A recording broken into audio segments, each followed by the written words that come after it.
What are some of the impressions that you got from seeing that clip, in relation to some of the other things that we already talked about? Yeah.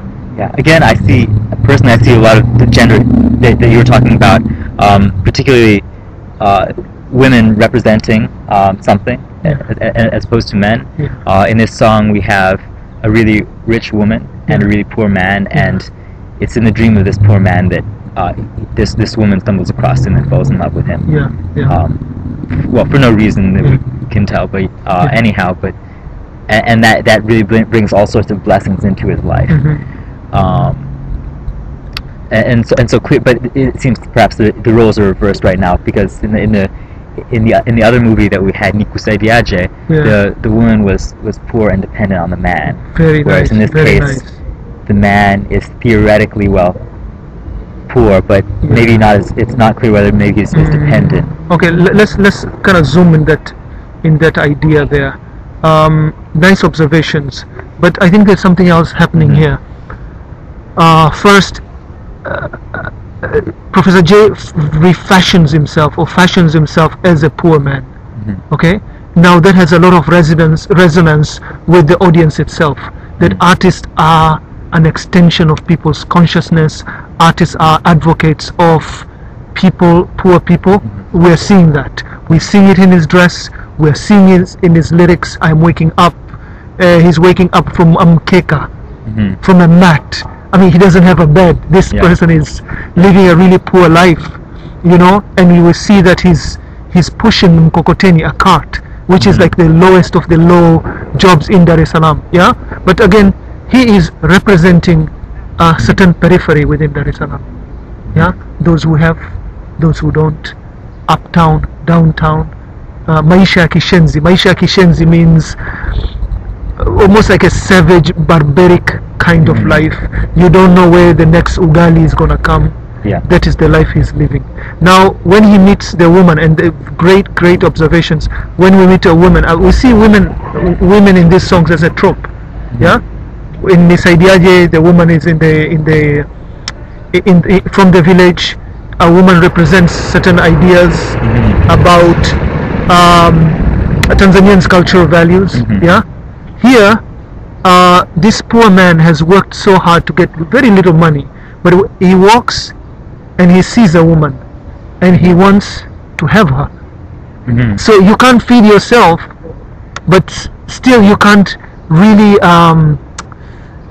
kujizuia, I would say kujizuia, to reserve yourself, or to pull yourself back from having that woman. I mean, sexually. He wants the woman sexually. So in a way, it's a kind of a critique of poor people, that you're living such a tough life, but still you cannot get yourself out from vices. Yeah, I mean, you work so hard and you want to spend your money on a woman, and what this woman is saying, he says, get away from me.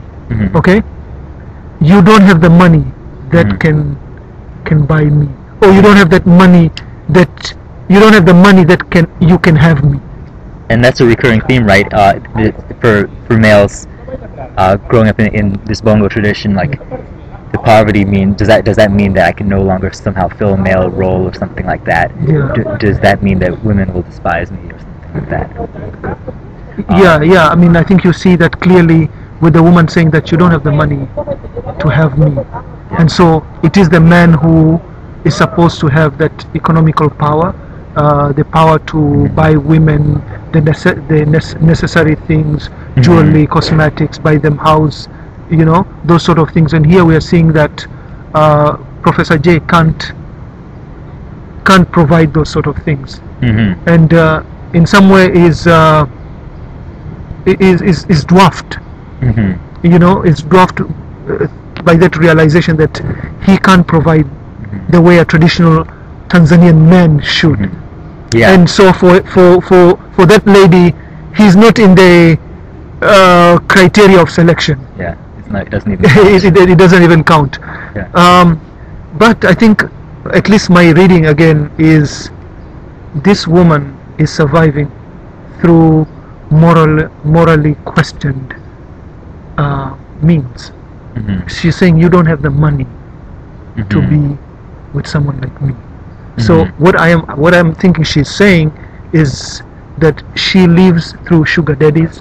She Mm-hmm. lives with those people who can provide that outside of institution of marriage, outside unions that are sanctioned Mm-hmm. by common Tanzanians, or at least by the common standards of Tanzanians. So I think Yeah. that's what is happening. And then this really resonates with what Alex Perullo talked about, Mm-hmm. that young people are unemployed, constitute a large section of unemployed people. Yes. They are kind of a social time bomb, you know. Mhm. And so Yeah. by wearing those shirts, it's a graphical image.